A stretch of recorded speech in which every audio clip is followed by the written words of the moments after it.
ನಮಸ್ಕಾರ. ನಾನು ನಿಮ್ಮ ಭಾಗ್ಯನಾರಾಯಣ ಬೊಗ್ಗವರಪು. ನೀವು ನೋಡ್ತಾ ಇದ್ದೀರಿ ಸುದ್ದಿ ಸರ್ಕಲ್. ಉತ್ತರ ಪ್ರದೇಶದ ಗಾಜಿಯಾಬಾದ್ನಲ್ಲಿ 3 ಜನ ಅಕ್ಕ ತಂಗಿಯರು, 12 ವರ್ಷ, 14 ವರ್ಷ, 16 ವರ್ಷ, 3 ಜನ ಅಪ್ರಾಪ್ತ ಹೆಣ್ಮಕ್ಳು ಬಿಲ್ಡಿಂಗ್ ಮೇಲಿಂದ 9ನೇ ಫ್ಲೋರಿಂದ, ತಮ್ಮ ಮನೆ 9ನೇ ಫ್ಲೋರಲ್ಲಿತ್ತು, 9ನೇ ಫ್ಲೋರ್ನಿಂದ ಜಿಗಿದು ಒಟ್ಟಿಗೆ ಜೀವ ಬಿಟ್ಟಿದ್ದಾರೆ. ಅಂದರೆ ಒಬ್ಬರ ನಂತರ ಒಬ್ಬರು 3 ಜನ ಸತ್ತು ಹೋಗಿದ್ದಾರೆ, 3 ಜನ ಜಿಗಿದಿದ್ದಾರೆ. ಆ ಪ್ರಕರಣ ಇಡೀ ದೇಶವನ್ನು ಈಗ ಅಲುಗಾಡಿಸ್ತಾ ಇದೆ. ಏನು ಕಾರಣ ಅಂತ? ಕಾರಣ ಆರಂಭದಲ್ಲಿ ಬಂದಂತಹದ್ದು ಆನ್ಲೈನ್ ಗೇಮುಗಳನ್ನು ಆಡಬೇಡಿ ಅಂತ ತಂದೆ ಬೈದಿದ್ದೇ ಅವರಿಗೆ ಸಿಟ್ಟಾಯಿತು ಅಥವಾ ಬೇಜಾರಾಯಿತು. ಆ ಕಾರಣಕ್ಕೆ ಆನ್ಲೈನ್ ಗೇಮ್ ಬಿಟ್ಟಿರಲಾರದೆ ಜೀವ ಬಿಟ್ಟರು ಅನ್ನುವಂತಹ ಸುದ್ದಿಗಳು ಬಂತು. ಆ ನಂತರ ಆ ಹೆಣ್ಣು ಮಕ್ಕಳ ಡೈರಿಗಳು ಸಿಕ್ತು. ಆ ಡೈರಿಯನ್ನು ನೋಡಿದಾಗ ಇಡೀ ಜಗತ್ತು ಬೆಚ್ಚಿ ಬೀಳಬೇಕು. ಯಾವ ರೀತಿ ಸಣ್ಣ ಮಕ್ಕಳನ್ನು ಕೆಲವು ಟಾಸ್ಕ್ ಗೇಮುಗಳು ಬಲಿ ಪಡಿತವೆ. ಅದರ ಜೊತೆಗೆ ಇವ್ರದ್ದೇನೋ ಒಂದು ಹೊಸ ವಿಚಿತ್ರವಾದಂತಹ ಅಬ್ಸೆಷನ್ ಇತ್ತು. ಏನು? ಕೊರಿಯಾ ಬಗ್ಗೆ. ಸೊ ಏನಿದು ಘಟನೆ, ಏನು ಕೊರಿಯಾದಲ್ಲಿ ಏನನ್ನು ಅವರು ಏನಾಗೋಕ್ಕೆ ಹೊರಟಿದ್ರು ಎಲ್ಲವನ್ನು ವಿವರಿಸುವಂತಹ ಪ್ರಯತ್ನವನ್ನು ಮಾಡ್ತೀನಿ. ಸೊ ನಾನು ಹೇಳ್ದಂಗೆ ಗಾಜಿಯಾಬಾದ್ನಲ್ಲಿ 4ನೇ ತಾರೀಕು ಮುಂಜಾನೆ 2 ಗಂಟೆ, ಮಧ್ಯರಾತ್ರಿ 2 ಗಂಟೆ, ಫೆಬ್ರವರಿ 4ನೇ ತಾರೀಕು, ಕೆಳಗಡೆ ಒಬ್ಬ ವ್ಯಕ್ತಿ ಯಾರ ಓಡಾಡ್ಕೊಂಡಿದ್ರು. ಒಂದು ಅಪಾರ್ಟ್ಮೆಂಟು ಮೇಲಿಂದ ಧೊಪ್ ಅಂತ ಏನೋ ಬಿದ್ದಂಗಾಯ್ತು. ನೋಡಿದ್ರೆ ಒಂದು ಹೆಣ್ಣು ಮಗು, ಅದರ ನಂತರ ಇನ್ನೊಂದು ಮಗು, ಅದರ ನಂತರ ಇನ್ನೊಂದು ಮಗು, 3 ಜನ ಹೆಣ್ಣು ಮಕ್ಕಳು ದೊಪ್ ದೊಪ್ ದೊಪ್ ಅಂತ ಬಿದ್ದರು. ಯಾರು ಎತ್ತ ಏನೂ ಗೊತ್ತಿಲ್ಲ. ಆ ಮನುಷ್ಯ ಕಿರಿಚಾಡಿದ್ದಕ್ಕೆ ಎಲ್ಲರೂ ಬಂದರು, ಆಂಬುಲೆನ್ಸ್ಗೆ ಹಾಕಿದ್ರು, ತಗೊಂಡೋದ್ರೆ ಇಲ್ಲ, ಬದುಕಿಲ್ಲ, 3 ಜನ ಸತ್ತು ಹೋದ್ರು. ಆ ನಂತರ ಗೊತ್ತಾಗಿದ್ದೇನೆಂದ್ರೆ 3 ಜನ ಸಹ ಒಂದೇ ಮನೆ, ಒಂದೇ ತಂದೆ ತಾಯಿ, ಅಂದರೆ ಅಕ್ಕ ತಂಗಿಯರು. ಆ ವ್ಯಕ್ತಿ ಚೇತನ್ ಕುಮಾರ್ ಅನ್ನುವಂಥ ಅವರ ಮಕ್ಕಳು. ಚೇತನ್ ಕುಮಾರ್ ಶೇರ್ ಮಾರ್ಕೆಟ್ನಲ್ಲಿ ಕೆಲಸ ಮಾಡ್ತಿದ್ದಂತಹ ವ್ಯಕ್ತಿ. ಹೆಂಡತಿಯು ಸಹ ಬೇರೆ ಕಡೆ ಕೆಲಸಕ್ಕೆ ಹೋಗ್ತಾರೆ. ಇಡೀ ದಿನ ಮಕ್ಕಳು ಅವ್ರ ಪಾಡಿಗೆ ಅವರು ಜೀವನ ನೋಡ್ಕೊಳ್ತಿದ್ದಾರೆ. ತಂದೆ ತಾಯಿ ಬೆಳಗ್ಗೆ ಹೋದರೆ ಸಂಜೆ ಬರೋದು. ನಿಮಗೆಲ್ಲ ನೆನಪಿದ್ರೆ 2019-20ರಲ್ಲಿ ಈ ಜಗತ್ತಿಗೆ ಒಂದು ಸಾಂಕ್ರಾಮಿಕ ರೋಗ ಬಂದಿತ್ತು, ಕೋವಿಡ್ ಅಂತ. ಅದು ಏನು ಮಾಡ್ತು ಅಂದರೆ ಸಣ್ಣ ಮಕ್ಕಳನ್ನು ಬೇರೆ ರೀತಿ ಜೀವನ ಪರ್ಯಂತ ಬಲಿ ಮಾಡ್ತು. ಆ 2 ವರ್ಷಗಳು ಏನು ಅಂದರೆ ಮೊಬೈಲ್ಗೆ ಅಡಿಕ್ಟ್ ಮಾಡೋದಕ್ಕೆ ಅಧಿಕೃತವಾಗಿ ಅವಕಾಶವನ್ನು ಮಾಡಿಕೊಡ್ತು. ಏನು? ಕಾಲೇಜು, ಸ್ಕೂಲು ಎಲ್ಲ ಬಂದು ಆನ್ಲೈನ್ ಕ್ಲಾಸಸ್. ಅನಿವಾರ್ಯವಾಗಿ ಪೋಷಕರು, ಇಷ್ಟ ಇಲ್ಲದೆ ಹೋದ ಪೋಷಕರು ಸಹ, ಕೆಲವು ಪೋಷಕರು ಬಿಡಿ, ಅವ್ರ ಕೈಗೆ ಮೊಬೈಲ್ ಕೊಟ್ಬಿಟ್ರೆ ಮಕ್ಕಳ ಕೈಗೆ, ನಮ್ಮ ತಂಟೆಗೆ ಬರಲ್ಲ, ನಾವು ನೆಮ್ಮದಿಯಾಗಿರಬೇಕು, ನೆಮ್ಮದಿಯಾಗಿರಬಹುದು, ಟಿ ವಿ ಸೀರಿಯಲ್ ನೋಡ್ಬೋದು, ಇನ್ನೇನೋ ಮಾಡ್ಕೊಂಡಿರ್ಬೋದು, ನಮ್ಮ ಕೆಲಸ ನಾವು ಮಾಡ್ತಿರ್ಬೋದು, ಎಂಜಾಯ್ ಮಾಡ್ಬೋದು, ಎಲ್ಲ ಮಾಡ್ಬೋದು. ಮಕ್ಕಳು ಅವ್ರ ಪಾಡಿಗೆ ಅವ್ರ ಮೊಬೈಲಲ್ಲಿ ಬಿಸಿ ಇರಲಿ ಅಂತ ಮೊಬೈಲ್ ಕೊಡ್ತಾರೆ. ಅದು ಬಿಡಿ, ಆ ಕ್ಯಾಟಗರಿ ಬಿಟ್ಟು ಇನ್ನೂ ಒಂದು ಕ್ಯಾಟಗರಿ ಇತ್ತು.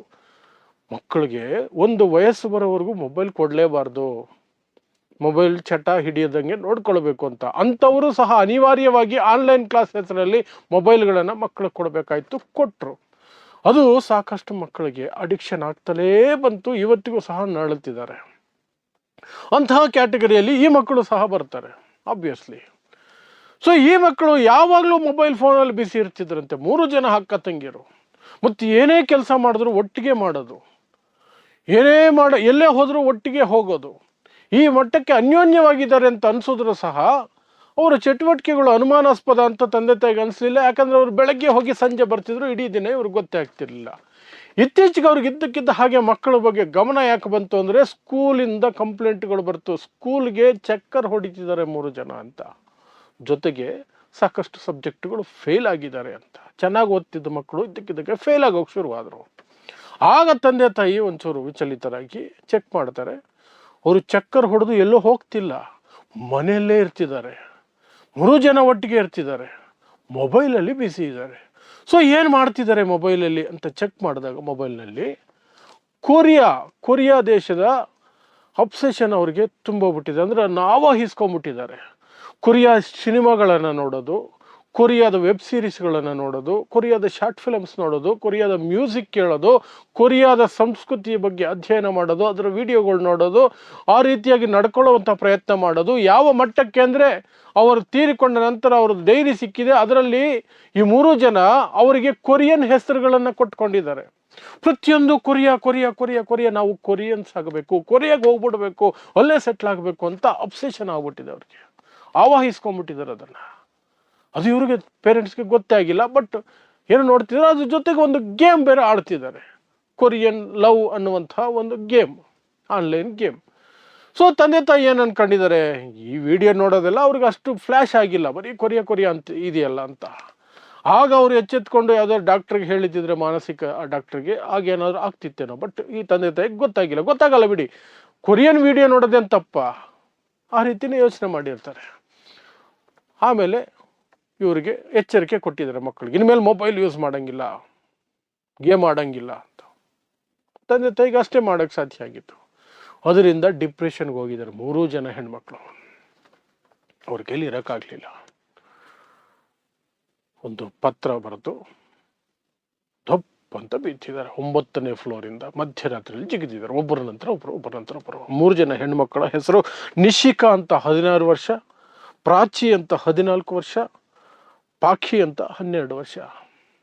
3 ಜನ ಅಪ್ರಾಪ್ತ ಹೆಣ್ಣುಮಕ್ಕಳು ಜಿಗಿದ್ರು, ಜೀವ ಬಿಟ್ಟು. ಆ ನಂತರ ತಂದೆ ತಾಯಿ ಕೂಡ ಪೊಲೀಸರಿಗೆ ಹೇಳಿದ್ದು, ನಾವು ಈ ಥರ ಬೈದಿದ್ವಿ, ಆನ್ಲೈನ್ ಗೇಮ್ ಆಡೋಂಗಿಲ್ಲ, ಮೊಬೈಲ್ ಯೂಸ್ ಮಾಡೋಂಗಿಲ್ಲ, ಓದೋದ್ರ ಬಗ್ಗೆ ಗಮನ ಕೊಡಬೇಕು, ಇಷ್ಟೇ. ಆದರೆ ಆ ನಂತರ ಪೊಲೀಸರಿಗೆ ಆ ಹೆಣ್ಣು ಮಕ್ಕಳ ರೂಮಿಂದ ಡೈರಿ ಸಿಗತ್ತೆ. ಆ ಡೈರಿ ಸಿಕ್ಕಿದ ಮೇಲೆ ಬೇರೆ ಜಗತ್ತೇ ಓಪನ್ ಆಗತ್ತೆ.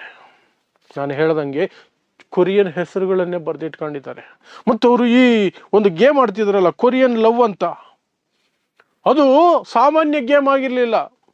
ಈ ಹಿಂದೆ ಯಾವುದೋ ಬ್ಲೂ ವೇಲೋ ಏನೋ ಒಂದು ಗೇಮ್ ಇತ್ತಲ್ಲ, ನಿಮ್ಮನ್ನು ಕೊನೆಗೆ ಸಾಯಿ ಅಂತ ಒಂದು ಟಾರ್ಗೆಟ್ ಕೊಡುವಂಥದ್ದು. ಆ ರೀತಿ ಟಾರ್ಗೆಟ್ ಕೊಡುವಂತಹ ಒಂದು ಗೇಮ್ ಇದು. ಏನೇನು ಟಾರ್ಗೆಟ್ ಕೊಡ್ತಾ ಇತ್ತು ಅದನ್ನು ಮಾಡೋದ್ರಲ್ಲಿ ಇವ್ರಿಗೆ ಖುಷಿ ಆಗ್ತಿತ್ತು. ಕೊರಿಯನ್ ದೇಶದ ಕಲ್ಚರ್ ಪ್ರಕಾರ ನಡ್ಕೊಳಕ್ಕೆ ಹೇಳ್ತಿತ್ತಂತೆ ಅದು. ಆ ರೀತಿಯಾಗಿ ಇವ್ರಿಗೆ ಮೊದಲೇ ಕೊರಿಯಾ ಬಗ್ಗೆ ಅಬ್ಸೆಷನ್ ಬೆಳೆದ್ಬಿಟ್ಟಿತ್ತು. ಈ ಗೇಮಿಂದ ಬೆಳೀತು, ಬೇರೆ ಕಾರಣಕ್ಕೆ ಬೆಳೀತೋ ಗೊತ್ತಿಲ್ಲ. ಸೊ ಅದನ್ನು ಫಾಲೋ ಮಾಡ್ತಾ ಹೋಗಿದ್ದಾರೆ. ಹಂತವಾಗಿ ಅದು ಇವ್ರ ಮೈಂಡನ್ನು ಕಂಟ್ರೋಲಿಗೆ ತಗೊಂಡ್ಬಿಟ್ಟಿದೆ. ಆನಂತರ ಅದು ಕೊಡುವಂತಹ ಟಾಸ್ಕುಗಳಿದೆಯಲ್ಲ, ಅದನ್ನು ಫಾಲೋ ಮಾಡ್ತಾ ಹೋಗಿದ್ದಾರೆ. ಅದು ಒಂದೊಂದೇ ವಿಚಿತ್ರ ಟಾಸ್ಕುಗಳನ್ನು ಕೊಡ್ತಾ ಹೋಗ್ತಿದೆ. ನನಗೆ ಇಲ್ಲಿಯವರೆಗೆ ಅರ್ಥ ಆಗದೆ ಇರುವಂಥದ್ದು, ಇಂತಹ ಗೇಮುಗಳನ್ನು ಯಾಕೆ ಡೆವಲಪ್ಮೆಂಟ್ ಮಾಡ್ತಾರೆ?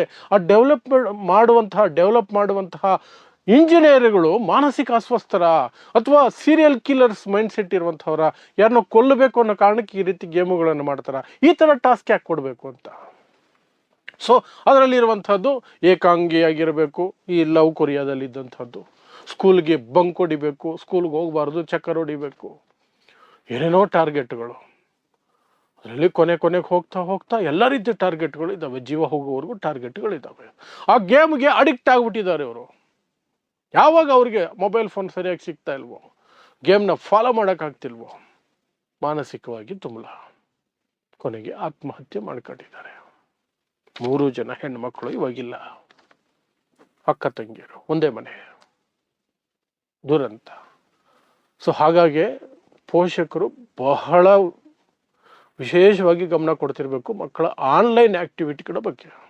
ಆನ್ಲೈನ್ ಆ್ಯಕ್ಟಿವಿಟಿಗಳು ಏನು ಮಾಡ್ತಿದ್ದಾರೆ, ಮತ್ತು ಅವರ ದೇಹದಲ್ಲಿ ಕೆಲವು ಸಂದರ್ಭಗಳಲ್ಲಿ ಗಾಯಗಳು, ವಿಚಿತ್ರವಾದಂತಹ ಏನಾದರೂ ಟ್ಯಾಟುಗಳು, ಈ ರೀತಿ ಏನಾದರೂ ಬಂದಾಗ, ನಿಮ್ಮನ್ನು ಕೇಳದೆ ಅವರ ಮೈ ಮೇಲೆ ಏನೋ ಒಂದು ಹೊಸದಾಗಿ ಸೇರ್ಪಡೆಯಾದಾಗ, ಅಥವಾ ಅಪಾಯಕಾರಿಯಾದಂತಹದ್ದು ಸೇರ್ಪಡೆಯಾದಾಗ ನೀವು ಪ್ರಶ್ನೆ ಮಾಡಬೇಕು, ಅದರ ಆಳಕ್ಕೆ ಹೋಗಿ ತಿಳ್ಕೊಳ್ಳೋ ಪ್ರಯತ್ನ ಮಾಡಬೇಕು. ಯಾಕಂದರೆ ಇಂತಹ ಗೇಮುಗಳು ಬ್ಲೇಡಲ್ಲಿ ಕೈ ಕುಯ್ಕೋಬೇಕು, ಏನೋ ಚುಚ್ಚಿ ಏನಾದರೂ ಚಿತ್ರ ಬರ್ಕೋಬೇಕು, ರಕ್ತ ಸುರಿಸ್ಬೇಕು, ರಕ್ತದಲ್ಲಿ ಏನಾದರೂ ಬರಿಬೇಕು, ಮಧ್ಯರಾತ್ರಿಯಲ್ಲಿ ಒಬ್ಬಂಟಿಯಾಗಿ ಸ್ಮಶಾನಕ್ಕೆ ಹೋಗಬೇಕು, ಈ ರೀತಿ ಟಾಸ್ಕ್ಗಳನ್ನು ಟಾರ್ಗೆಟ್ಗಳನ್ನು ಕೊಡ್ತಾ ಇರುತ್ತೆ. ಅದಕ್ಕೆ ಅಡಿಕ್ಟ್ ಆಗಿರುವಂತಹ ಮಕ್ಕಳು ಅದೇ ರೀತಿಯಾದಂಥದ್ದನ್ನು ಫಾಲೋ ಮಾಡೋಕ್ಕೆ ಹೋಗಿ ಅವ್ರಿಗೇನೋ ಒಂದು ಆನಂದ, ಆ ಟಾಸ್ಕ್ ಕಂಪ್ಲೀಟ್ ಆದರೆ ಖುಷಿ.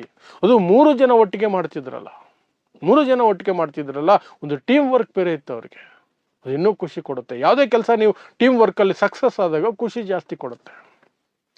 ಒಬ್ಬರೇ ಮಾಡಿ ಸಕ್ಸಸ್ ಆಗೋದಕ್ಕಿಂತ ಟೀಮ್ ವರ್ಕ್ ಮಾಡಿ ಸಕ್ಸಸ್ ಆದಾಗ ಖುಷಿ ಜಾಸ್ತಿ ಕೊಡುತ್ತೆ. ಹಾಗಾಗಿ ಕ್ರೀಡೆಗಳೆಲ್ಲವೂ ಸಹ ಟೀಮ್ ಇರುವಂತಹ ಕ್ರೀಡೆಗಳಲ್ಲಿರುವಷ್ಟು ರೋಚಕತೆ, ಅಷ್ಟು ದೊಡ್ಡ ರೀತಿಯಾದಂತಹ ಮನೋರಂಜನೆ, ಪ್ಲಸ್ ಒಂದು ರೀತಿ ಎಂಜಾಯ್ಮೆಂಟು, ಖುಷಿ ಸಿಂಗಲ್ ಆಗಿ ಆಡುವಂತಹ ಗೇಮ್ಸಲ್ಲಿ ಇರೋದಿಲ್ಲ. ಈ ಟೆನ್ನಿಸು, ಸ್ಕ್ವಾಶು, ಟೇಬಲ್ ಟೆನ್ನಿಸು, ಅದರಲ್ಲಿ ಒಬ್ಬೊಬ್ಬರೇ ಆನಂದ ಪಡಬೇಕು, ಒಬ್ಬೊಬ್ಬರು. ಆದರೆ team work, cricket, football, volleyball, basketball, ಈ ರೀತಿಯ ಗೇಮ್ಗಳು ಅವು ಬೇರೆದೇ ಜಗತ್ತಿಗೆ ಕರ್ಕೊಂಡು ಹೋಗ್ತವೆ. ಇವ್ರಿಗೂ ಸಹ ಟೀಮ್ ವರ್ಕ್ ಬೇರೆ ಸಿಕ್ಕಿತ್ತು. ಇವ್ರಿಗೆ ಕಂಪ್ಲೀಟ್ ಹೊಸ ಜಗತ್ತು, ಕೊರಿಯಾ ಅನ್ನುವಂತಹ ಜಗತ್ತು, ಅಲ್ಲಿನ ಕಲ್ಚರು, ಅಲ್ಲಿನ ಚಿತ್ರಗಳು, ಅಲ್ಲಿನ ಮ್ಯೂಸಿಕ್ಕು, ಅಲ್ಲಿಂದು ಏನೇನೋ ತುಂಬೋಗ್ಬಿಟ್ಟಿತ್ತು. ಅವ್ರಿಗೆ ತುಂಬೋಗ್ಬಿಟ್ಟಿತ್ತು, ಜೀವನ ತುಂಬೋಯ್ತು. ಅಷ್ಟೇ. ಸೊ ಇದಿಷ್ಟು ಗಾಜಿಯಾಬಾದ್ನಲ್ಲಿ ನಡೆದಂತಹ ದುರಂತ ಘಟನೆ. 3 ಜನ ಅಕ್ಕ ತಂಗಿಯರು, ಅಪ್ರಾಪ್ತ ಹೆಣ್ಣುಮಕ್ಕಳು ಜೀವ ಕಳ್ಕೊಂಡಿರುವಂತಹ ವರದಿಯ ಹಿನ್ನೆಲೆಯಲ್ಲಿ ನಿಮಗೆ ತಿಳಿಸ್ಬೋದಾದ ಅಂಶಗಳು. ಸೊ ಇಂತಹದ್ದೇ ವಿಶೇಷ ಸುದ್ದಿಗಳಿಗಾಗಿ ನೋಡ್ತಾ ಇರಿ ಸುದ್ದಿ ಸರ್ಕಲ್. ನಾನು ನಿಮ್ಮ ಭಾಗ್ಯನಾರಾಯಣ ಬೊಗ್ಗವರಪೋ.